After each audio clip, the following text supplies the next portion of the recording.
Good morning, my Real News Midday TV family. Thank you so much for tuning in this morning, and I'm wishing for everyone a wonderful and a productive day. And in the news this morning for January 16, 2024, motorist recalls a frightening experience after oil spill causes multi-vehicle crash on Spurtree Road. Jackie Dunbar thought she was going to die when her car got out of control on Spurtree Hill during Monday's oil spill induced a multiple vehicle crash. Dunbar, who described the experience as extremely frightening, was making her daily commute to work in Santa Cruz when disaster struck on the notorious treacherous stretch of road. At the corner, I pick up a skid, and then I realized there is some oil on the road. Instead of holding the brake, I tried to steer the vehicle down as best as possible. After a while, I just couldn't steer anymore. The car just spun around in the road, hit the embankment there, and after that I realized this is an accident. This is death now. That is what I thought, she told the news. I got out of the car because I realized that the other vehicles were coming, and I didn't want them to come down and hit me, added Dunbar, who said her car was the first of 7 vehicles to crash shortly before 7 a.m. The motorists were experiencing the same thing. I got out of the car, went on the other side of the road, then I realized that there was a fire. So the driver of that bus came out with his fire extinguisher. He was the one who put out the blaze. By that time now, cars were just going over. There was one van that just went over into the precipice. There was one that hit in the light pole. Cars were just going in crazy directions, Dunbar said. I am thankful to be spared. I am happy to be alive, she added. During the interview with the news, Dunbar realized that her cousin, Gordon Trowers, was also involved in the nasty mishap. His vehicle went off-road into a ditch. When I came around the corner, I felt the vehicle sliding, so I pressed the brake, and this is where it carried me over. I was frightened, but I give God thanks for life, because it could have been worse, said the Trowers. The news was told that a Hiace minibus, which crashed into a utility post, was transporting members of Jamaica Constabulary Force to Western Jamaica. Sources say at least 2 police personnel were seriously injured. A policeman had to be extracted from the mangled vehicle.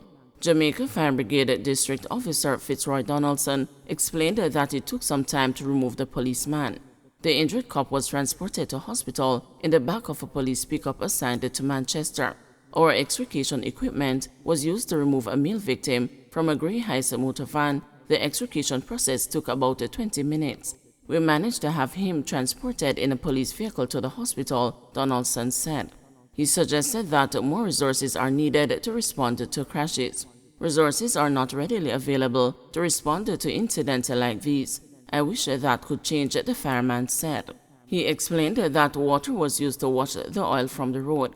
We cannot use dirt as we usually do because the dirt around the area is wet, and when you put that dirt on the oil, it will make the situation more dangerous, Donaldson explained. Head of the St. Elizabeth Police, Deputy Superintendent Coleridge Minto, who was on his way to his divisional headquarters in Black River, was among those stranded on Spurtree Hill Monday morning. Scores of commuters, including hundreds of school children, walked 4 miles to access transportation due to the road being blocked and emergency responders clearing the oil spillage for 4 hours. It is believed the oil spill was discharged from a truck earlier Monday morning. It may have resulted from a truck traveling in a westerly direction towards St. Elizabeth. We have already alerted the commanders for St. Elizabeth, Westmoreland, and Hanover. We are trying to identify the truck that the persons indicated perhaps had some mechanical difficulties while the oil came from that truck, Minter said, adding that at least 7 motor vehicles were involved in the mishap.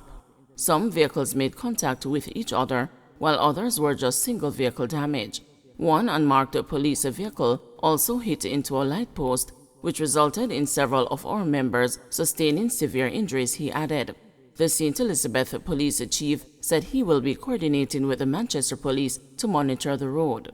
We are still appealing to the motorists who are using the Spurtree Main Road to exercise immense caution. Spurtree is a major corridor which connects the people traveling to the western side of the island and vice versa.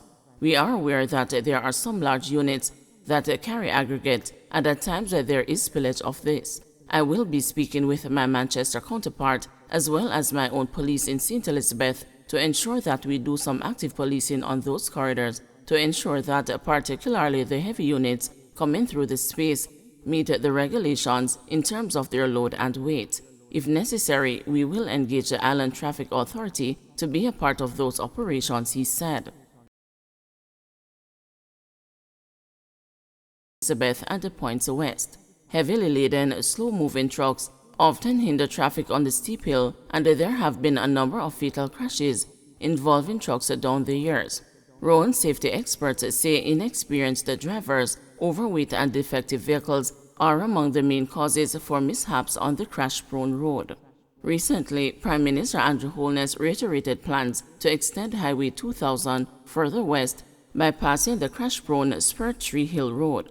Looking ahead, the government plans to further extend the highway to bypass Spur Tree within the next 5 years, continuing its commitment to improving Jamaica's road infrastructure, he had said in a press release. Last year, Holness announced that the government intends to extend the highway from Williamsfield, Manchester, to Hodges near Black River in St. Elizabeth. DNA points to possibility of third person at crime scene. DNA results have failed to conclusively link Gregory Roberts, the man charged with the murder of 15-year-old Shanika Gray, to the scene of the crime. While his co-accused Mariam Morrison has been implicated, the DNA results also suggest the possible presence of a third person, though she noted that this could be through indirect contact.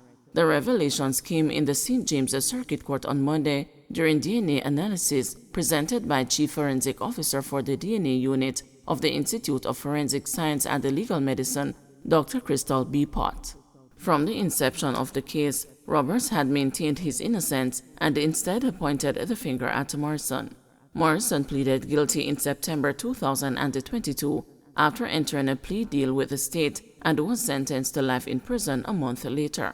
On Monday, Dr. B. Pott, who was called to the stand via remote link by Roberts' lawyer, Leroy Equiano, said analysis was done on blood, mucus, vaginal and anal swabs taken from Gray's body. Analysis was also done on hair samples, a condom found at the crime scene in Irwin, St. James, and Gray's phone. Hair taken from the condom, allegedly taken from the scene of crime, revealed the DNA results for autosomal analysis, which is the analysis that targets the total human DNA consistent with a mixture of at least 3 individuals. The accused Mariam Morrison cannot be excluded as being a major contributor to the DNA present on the hair taken from the condom. The deceased Shanika Gray cannot be excluded as a minor contributor to the mix of DNA obtained from the hair. A third contributor is an unknown individual. The accused Gregory Roberts has been excluded as being a contributor to this mix of DNA that was obtained from the hair taken from the condom, stated Dr. B. Pott. She also outlined the scientific evidence which established that the accused Mariam Morrison cannot be excluded as being the source of the male DNA found at the scene. A swab of the gold-colored blue cellular phone belonging to Gray also yielded a mixture of DNA of at least 3 individuals. The expert told the court they could not rule out Gray and Morrison, but the results for Roberts were inconclusive. Analysis of a condom allegedly taken from the crime scene gave readings for 2 individuals. B. Potter testified that it was established that Morrison could not be excluded as being a contributor to this mix of DNA. However, due to the limited number of components from a second contributor, a determination of the second contributor could not be made. The expert also told the court that an analysis of vaginal and anal swabs from Gray produced no results. On December 7, the then crime officer for St. James, Senior Superintendent of Police Wayne Josephs, told the court that Roberts claimed in a caution statement to the police that he was not present when the teen was stabbed to death by co-accused Morrison. The cop also testified that Roberts said while Morrison had sex with the girl, who did not appear to object, he himself did not have sex with her. Roberts also claimed that he walked away while Gray and Morrison were engaged in intercourse, and when he returned, the young girl was dead. "I was not there when the girl died. I said, my youth of them think that you are going with dog. And him said, the girl this me dog," said SSP Josephs in relaying Roberts' statement. Gray, who was a grade 10 student, was found dead 3 days after being reported missing. She was last seen alive in Montego Bay while on her way home from the funeral of a schoolmate. Roberts and Morrison were later taken into custody in connection with the killing. Dr. B. Pott is the second of 4 witnesses to testify for the defense to date. The case continues today.